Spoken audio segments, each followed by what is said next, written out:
welcome to the course Introduction to Advanced Cognitive Processes. I am Dr. Ark Verma from IIT Kanpur, and we are in the 7th week of the course.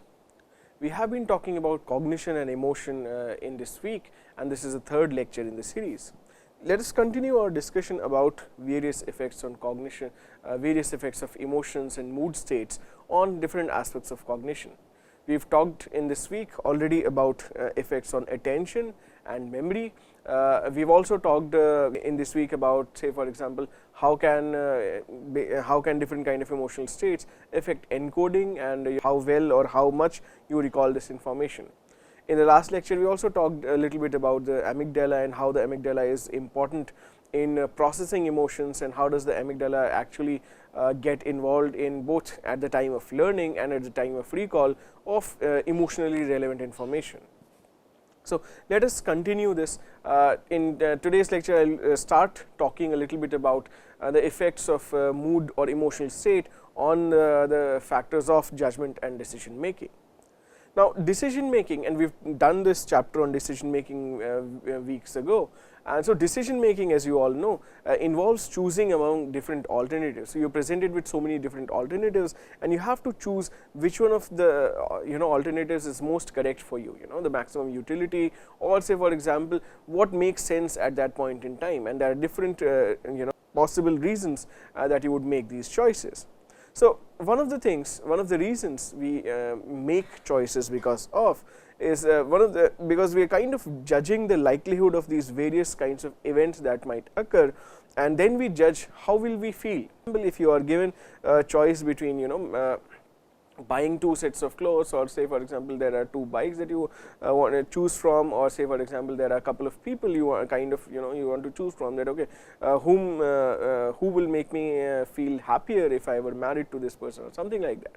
So, the idea is we are constantly making these judgments, we are constantly trying to predict the future, we are constantly trying to not only predict future events, but more importantly, we are constantly trying to predict how will we feel if those events were to occur. That is basically the core of the discussion today. We will try and see what happens if people predict that if this happens and I will be happy, should I make this choice? Or on the other hand, if this happens, I think I will be sad, I do not want to lose money, I do not want to make this bad guess, so probably let us not do it. So, the idea is that this calculation that people make about what is going to happen if such an event were to occur, basically influences and plays a major role in the kinds of decision they would make and the way they would make these decisions. So, let us talk a little bit more about these things.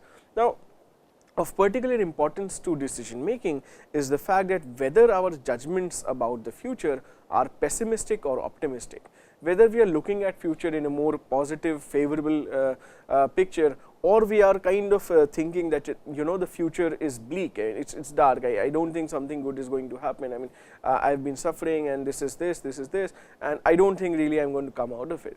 Now, if these kind of judgments are there, how will this really happen? So, people kind of are making these judgments all the time, whether I will be happy if this happens, whether I will be sad if this happens, how happy will I be, how sad will I be, all of these kind of judgments, all of these kind of calculations are happening. Now, here comes in the mood state thing. So, the mood states, the mood that you are in certainly influences your attitudes towards risk taking and your attitudes towards predicting the future. So, and this will certainly affect the kind of decision that you will end up making. So, this is very important. Now, many people predict that individuals experiencing, many researchers, a lot of evidence is there that individuals expressing negative affect will tend to be slightly more pessimistic in their judgments and they will be risk averse. So, if you are kind of in a very sad state, if you are kind of in a very dejected sort of a thing, you are not really feeling good, and somebody asks you what is going to happen, it is kind of likely that you will come up with I think things are not going to turn better from here. So, they will also be in that sense, because the kind of thinking that the future is bleak and it is dark and I do not know what is going to happen, they will also be very averse to taking risky decisions. They will not make decisions that could be risky. And this is very interesting, because this is kind of in some sense that the idea is that if you kind of are in a sad state and you're looking at the future that is going to be sad, it's kind of is possible that the future is sad, because you're not really looking up at other positive possibilities, you're not really opening up. And that's just aside from this course, because a lot of things that you learn in this course is very important to really apply them in your thought processes and use that knowledge. I mean, the kind of research that I am discussing, try and kind of link yourself to it, or link your lives to it. Coming back, so people have predicted, research has predicted that individuals experiencing negative effect will tend to be more pessimistic in their judgments about the future, and they will be risk aversive. In contrast, individuals in positive mood state will be very optimistic about the future, they will be upbeat, they will be having that kind of confidence to make that leap of faith, they will be having that kind of confidence to take risk and those kind of things. I will come to that positive emotion and risk taking in a lecture later. But experimental findings have also shown they found support for these kind of predictions. Obviously, there are in research a lot of times you will come up across with those findings as well which do not fit your hypothesis, but more on that later. Now, let us talk a little bit about the effect of anxiety as one of the emotions on judgment and decision making. Now, anxiety, I think everybody must have experienced different degrees of anxiety at different points in their lives. So, anxiety is associated with concerns and worries about future threats. People who are anxious are generally kind of fidgety, they are not really very confident and sure about what is going to turn out. They are kind of constantly worried, constantly wondering about what is going to happen next.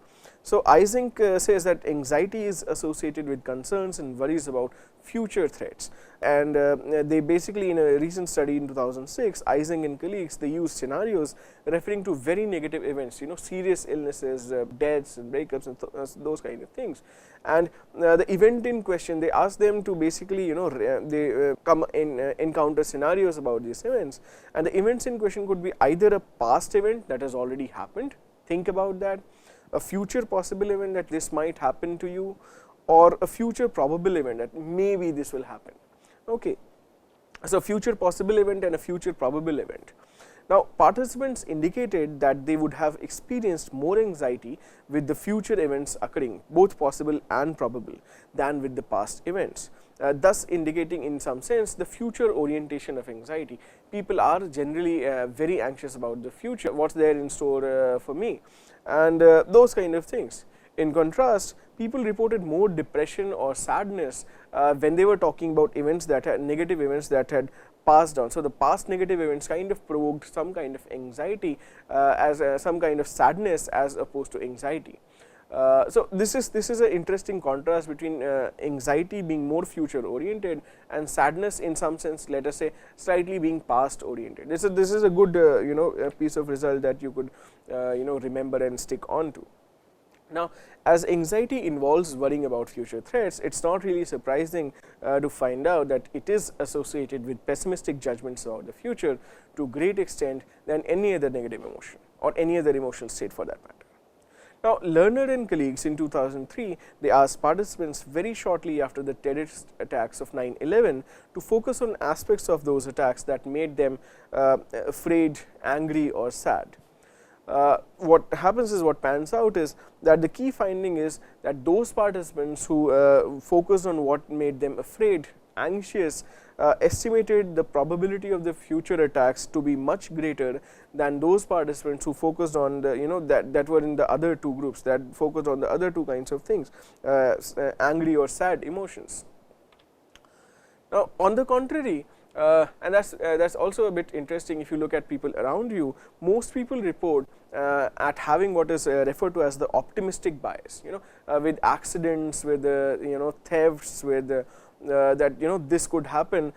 People do reflect what is referred to as the optimistic bias. This involves an exaggerated likelihood of positive events happening to them in the near future and minimizing the possibility or likelihood of these negative events. Say for example, people who are not wearing helmets, or people who are smoking or drinking too much, if you ask them, you know, I mean, there are hazards associated with these things, and would most likely tell you that, you know, this is not going to happen to me. I drive very well. I'm not really prone to falling down or, you know, meeting an accident, so on and so forth. And even say, for example, you can take it to any kind of addiction that people have. Now, this optimistic bias you know, seems to occur almost automatically and is still found in people when they are you know, offered rewards for making accurate predictions. Even when you ask them that, you know, just cut down all this optimism from your judgment, and just basically, you know, we are going to give you some reward if you make the most accurate prediction. Even when they are actually consciously trying to make accurate predictions, they would sometimes, you know, reflect this kind of optimistic bias. Now, Lenz and Levine in 2005, they wanted to study the optimistic bias. So, they basically asked college students you know, whether various positive and negative events were more likely to happen to them than another average college student. And they basically also induced particular kinds of mood states in these people while they were to make these judgments. Participants that were put into a more fearful mood were found to be much less optimistic about future events than those who were put in a positive mood. So, positive mood people basically, or happy or neutral mood people basically did show that you know, optimism thing, but those people who are put in a more fearful mood, anxious mood, they basically they were very less optimistic about the kind of future events that might occur to them. Again, you know, converging evidence to the one that we were talking. Now, let us talk about the relationship between anxiety and decision making. Anxiety is generally associated with impaired decision making. I mean, you would have heard it so many times that, you know, you should not really be anxious, don't worry about it so much, just cool yourself, relax yourself, and then make this decision. You know, people keep saying all sorts of things around you, and a lot of times those things are commonsensically clear that even experimental evidence would support that kind of things.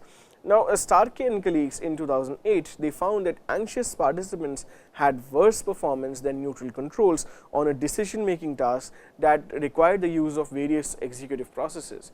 So, we have referred very briefly to executive process, I think, in the bilingualism thing, things like response inhibition, things like shifting of responses, weighing particular responses, controlling things, inhibiting particular trains of thought. So, on those tasks, the game of dice where basically required the use of these executive processes, anxious participants performed much worse. And they actually continued this study. They took this further in 2011, and they actually found that decision making on the task was worse when participants performed an additional task that were also more taxing on their executive processes. So, it kind of seems that anxiety is in some way linked to the executive processes as well. There are various reasons why anxiety could impair decision making, though one of the main reasons is that anxiety impairs the efficiency with which these executive functions are used during the performance of complex cognitive tasks. So, again, more evidence about the fact that anxiety is linked to these various executive processes. So, this is again one of the evidences that says that anxious people will probably be slightly poor or slightly worse in making particular kind of complex decisions. Also, on the other hand, anxiety is typically associated with avoidance of risky decision making. Anxious people, as I was saying earlier, are slightly pessimistic in their view about the future, and in that sense they are more conservative in making decisions. They would avoid taking risky decisions. Manner and colleagues in 2007, they made use of a computer based balloon task, and what they were to do is they were to fill the balloon to an extent that it does not break, but then those people will be rewarded whose balloons were most filled up. Anxious individuals in this task were the most risk averse. They did not take a chance than the non-anxious ones, and they generally blew up the balloon much lesser to avoid the balloon breaking up. So, again, you see another example of them avoiding the risky scenarios. Lorien and Grisham in 2011, they also wanted to study risk taking in patients suffering from various anxiety disorders.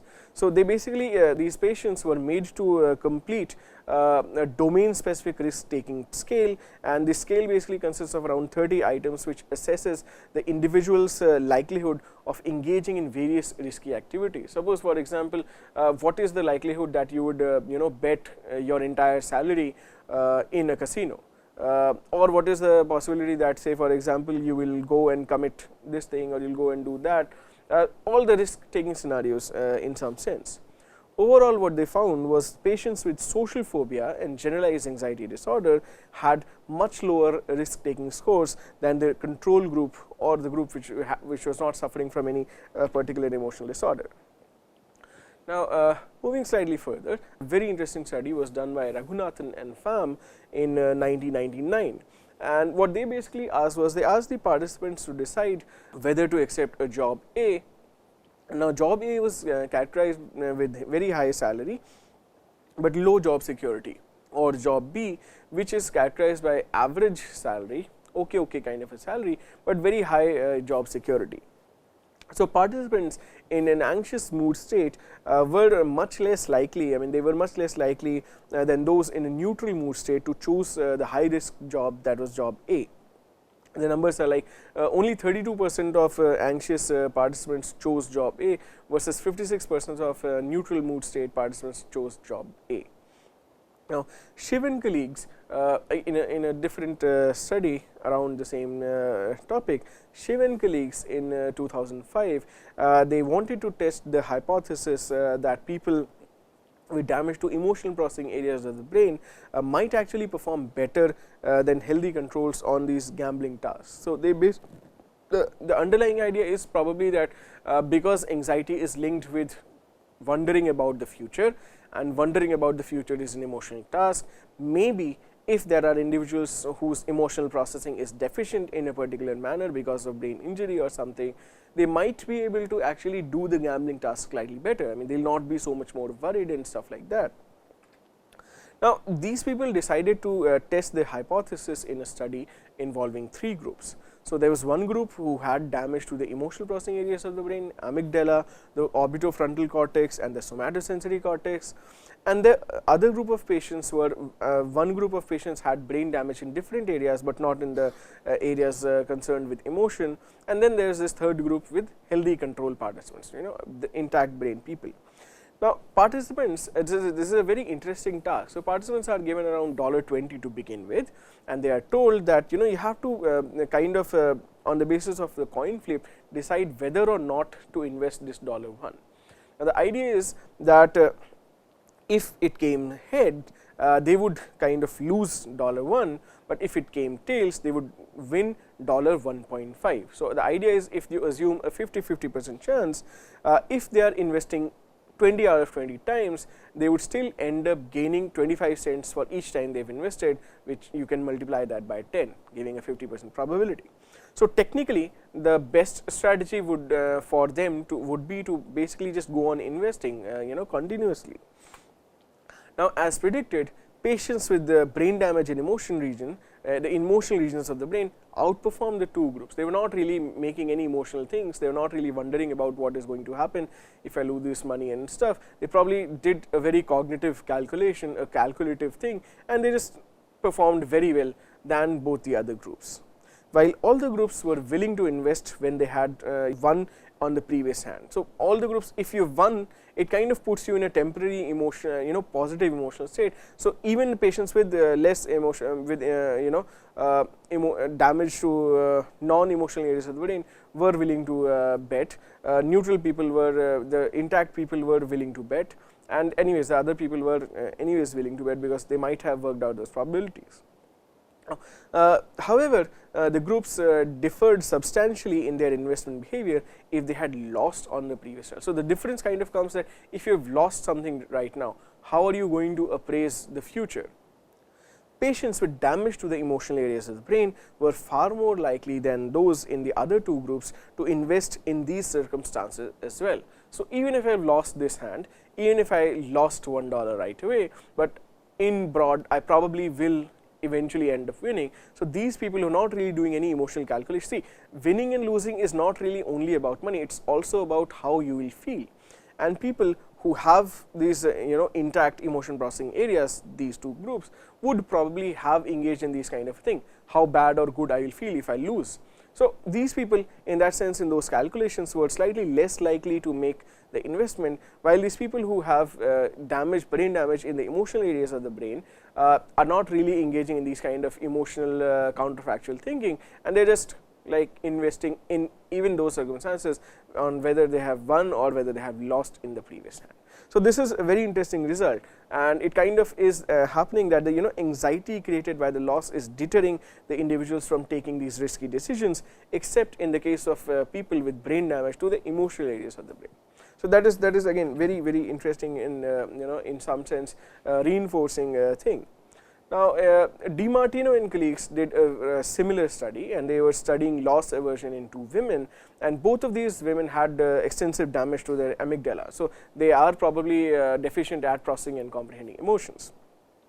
Now, the key finding was that neither of the 2 women showed any evidence of loss aversion. Their emotional processing areas are damaged, there is no sense of loss aversion in them, even if they are losing or winning, they are kind of continuing in the gambling task. As the authors concluded, it seems that amygdala probably acts as a cautionary brake. It kind of tells you that this is the permutation combination, this is how you will feel if you win, this is how you will feel if you lose, and you make the judgment. If the amygdala is damaged, nobody is doing these calculations for you, and you are probably just going on with your hunch that okay, maybe I will just play again, maybe I will play again. So, while it kind of establishes that anxiety is associated with risk aversion, the why part is not really very clear. There is not a lot of results about why anxiety should be doing this. So, there could be 2 possible factors. First is that yes, anxious individuals are reluctant to make risky decisions, because anyways they are more pessimistic about the future than the non-anxious individuals. The other thing is that anxiety is an aversive mood state, and so individuals are continuously seeking ways of reducing anxiety. What could be these ways that people look at reducing anxiety? There is one clue that I will offer, and then you can kind of make these judgments. So, it is known that high levels of situational uncertainty increases anxiety. Now, the fact is, in betting scenarios or in gambling scenarios, there is obviously this heavy degree of certainty. So, what people might be doing is they might be going with the safest bet when they can predict the outcome very well. They will, if I am not invested, I am 100% sure that I am not going to lose. If I am investing, I am not really that sure. So, maybe there is this, so the notion is maybe these people are trying to make their environments more predictable. A very interesting study was done by Sarinopoulos and colleagues in 2010. They were studying the brain activity indicative of stress and anxiety in response to aversive pictures, unpleasant pictures. There was greater brain activity found when participants were uncertain about whether an aversive picture is going to come next or a neutral picture is going to come. So, this uncertainty is showing greater brain activity, regions like amygdala, etc. And this could be one of the reasons why these people are so risk averse, why they do not want to take any risks in the first place. So, reducing uncertainty is obviously a way of is possible by making low risk decisions, and is a really effective way of reducing anxiety, and people who are anxious are constantly trying to come out of that anxiety. So, this is a little bit about how anxiety might be affecting people's decision making. We have done 3 lectures in the week. We will continue talking about cognition and emotion in the next lecture.